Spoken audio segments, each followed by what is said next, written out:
Let's talk about the story structure of NieR Automata. The basic story is that there are space robots and there are ground robots, and they fight. Humans are nowhere to be found, and all of the robots are desperate to find some semblance of humanity in themselves, to recreate some piece of what it was like to be human. This setting isn't random, it helps to tell the stories that they want to tell. Here's an example. Star Wars. You want to tell stories about the light and shadow in each person's heart, so you create a concept called the Force, and that makes those feelings physical. You can literally see your anger and see your fear. It can change you and it exists in the real world. That's why Star Wars is full of stories about the struggle in our hearts, because that's what the setting is good at talking about. More cerebral example is Mushishi. All sorts of little monsters in the air, but Mushishi is about telling stories of human suffering and of human experience. So that's what those monsters exist to allow. Each monster helps to tell a story about a specific kind of human experience. Well, NieR is the same way. You want to talk about politics or religion? There's robots studying them. You want to talk about childhood? Well, there's robots trying to be parents, robots trying to be kids, robots trying to understand children or going through the same thing that children went through. You can talk about literally any part of the human experience by just having a robot that wants to learn about that part of the human experience. And you can do it very rapidly, very easily, in a very nuanced way, with almost no effort. This is an extraordinary foundation. It's extremely solid, and it allows them to tell extremely touching stories in a very, very easy to understand way. In fact, it's a little too powerful because you can tell literally any story, and how can you pull the player through when you don't know what's going to happen next? How do you create a flow through this kaleidoscope of possibilities? How do you choose what to put where, and how do you tell the player what to expect next?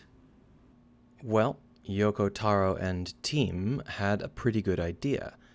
They are going to thematically base the entire adventure on the life of a person. So in the beginning, you're born, and then there's childhood and growing up, leaving home, participating in World War II, starting a family, losing your family, getting old, and dying. Well, let's talk about themes and symbolism in detail, shall we? I've heard people say that themes and symbolism are only an academic thing and that the audience doesn't notice them. I've even heard people say that they get made up by, critics rather than actually put in there by the author. That's wrong. Themes and symbols are incredibly useful when you are telling your story because they pull the player or audience member in at a much deeper and more nuanced emotional level than your words would without them.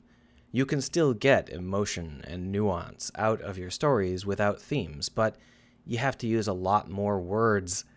And so it's usually good to use themes because it allows you to really quickly pull the player in on a level that you would have had to spend a lot longer building up without them.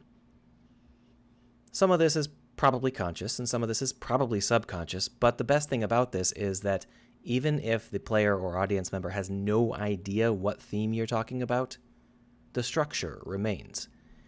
You've built your story around a theme, and that means that you've set aside enough space here and there and here and there, and you've got a good pattern going in your structure. And in the end, the player can feel that even if they don't know what theme is involved. Well, whether you buy that or not, it's clear that Yoko Taro did because you can't get much more blatant than the themes and symbolism used in this game.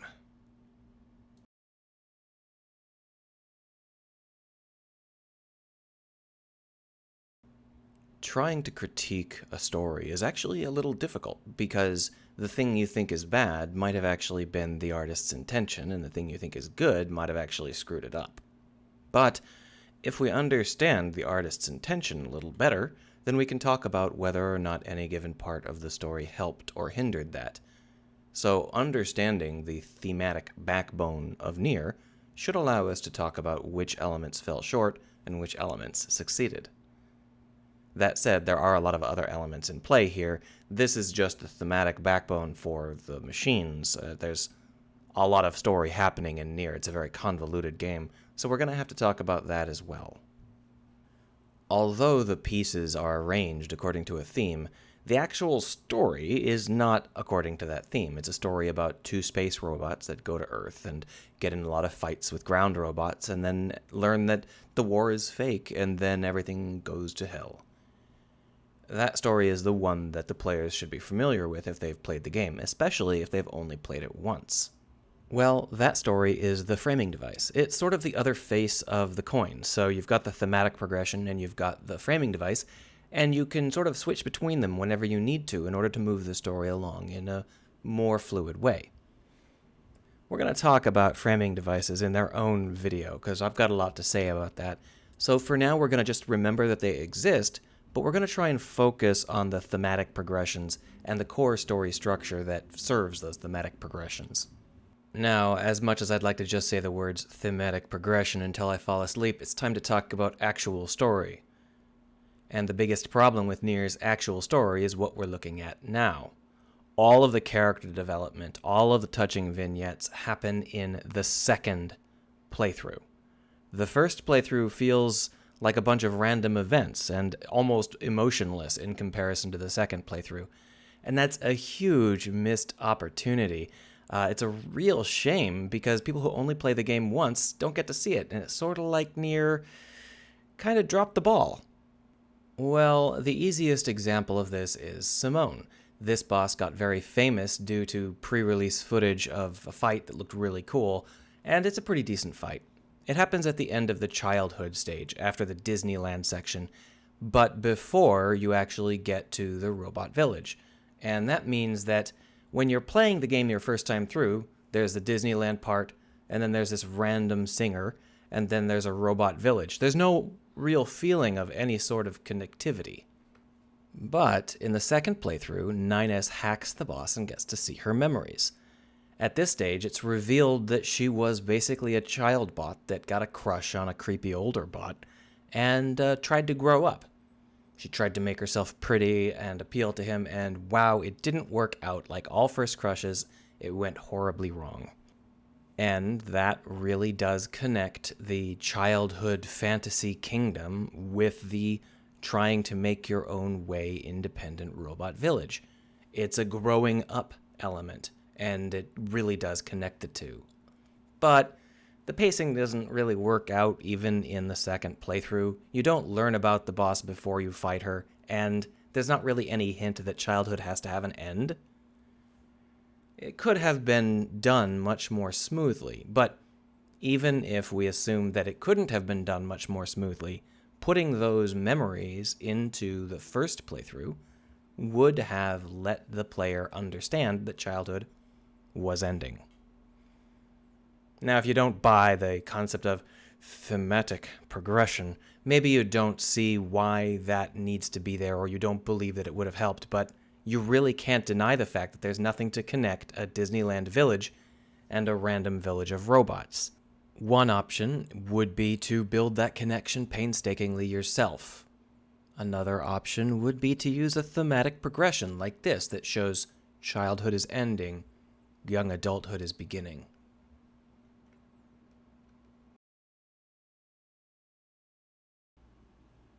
Should I go on? I mean, there's a million plot points, and every single one of them can have some conversation about it. Aliens. Why are there aliens in this game? No, seriously, they don't make any thematic sense, and they felt like they were out of left field even in the first playthrough. I'm convinced that I must have missed something, because I could see them being fake, like created to trick someone, but it makes no sense for it to just straight up be that half of the robots come from aliens. That really... What? Some things are thematically appropriate, but seem to be in the wrong place. The whole Eve thing. Eve is a kid throwing a tantrum. I would have loved to see him in the Disneyland section, but he feels a little out of place as the end boss of the first playthrough. I kind of felt that was a bit of a letdown. You can tell me your opinion down below, but what would I have preferred to see there? Something about regret or disease, and we didn't get those until the second playthrough. That's kind of a shame. Now, when I said you needed to know the thematic chain that they were aiming for in order to complain about the story, this is what I'm talking about. How can you complain about the aliens if you don't know that they don't fit into the theme? They just feel weak for some reason. You don't really know. They just don't seem to fit. It's because they're not part of the theme. Why did Eve seem like a weak end boss? Is it because his character is bad? Is it because he looks like a boy band member? Is it because he's not really established as a threat? No, it's because he doesn't fit the theme. He would have been a great boss for the Disneyland section. Then maybe Adam could have come in and kicked a lot of ass and gone berserk. But in the end, the only reason I can make these complaints is because of the theme that they were clearly aiming to put together and sometimes faltered from. It's not like the theme was gone. It's still very strong. It's just that sometimes they veered away from it, and those times always felt the weakest to me. I'd love to hear whether you think the same.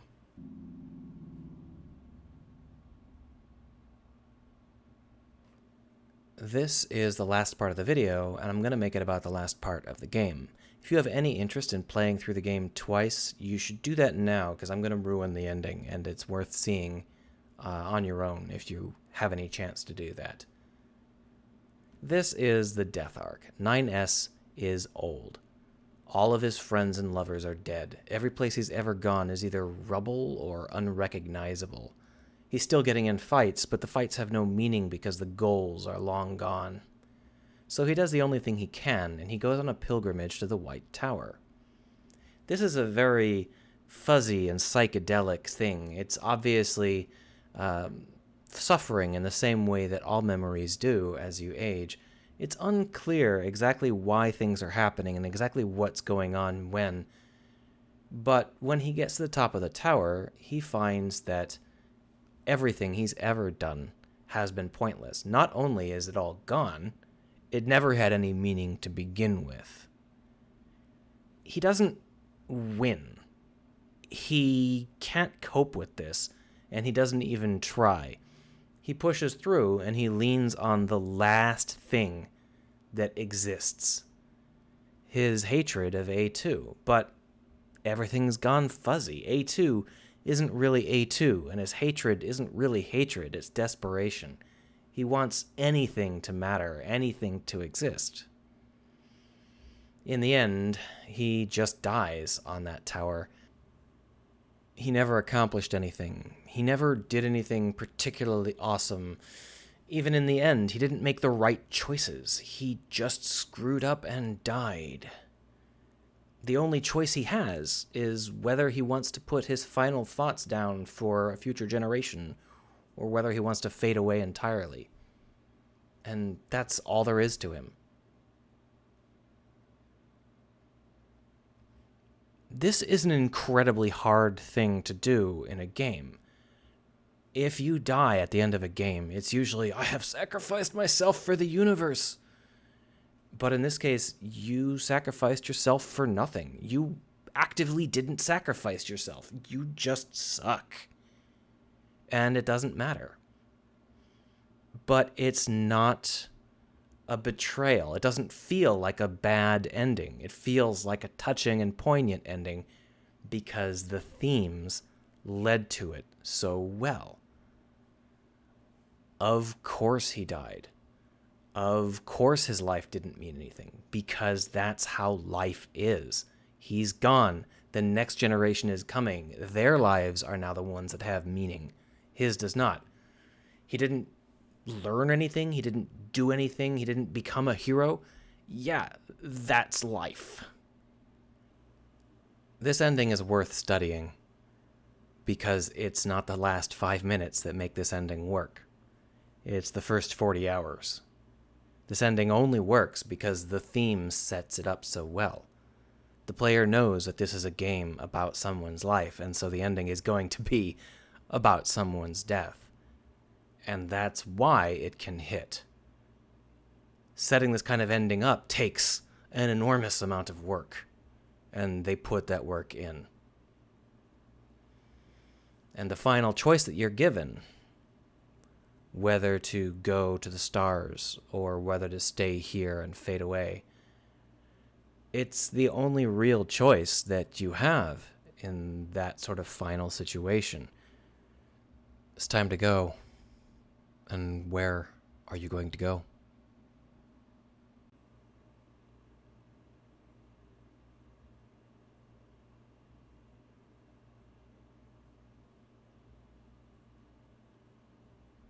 Well, that's 9S's ending.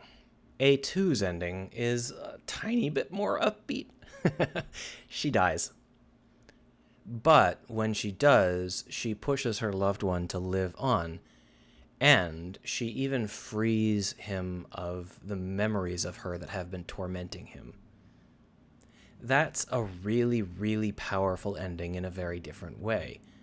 To be honest, I don't know which of these endings is stronger. They're both extremely good. It's really, really cool to see a game that has multiple fantastic endings.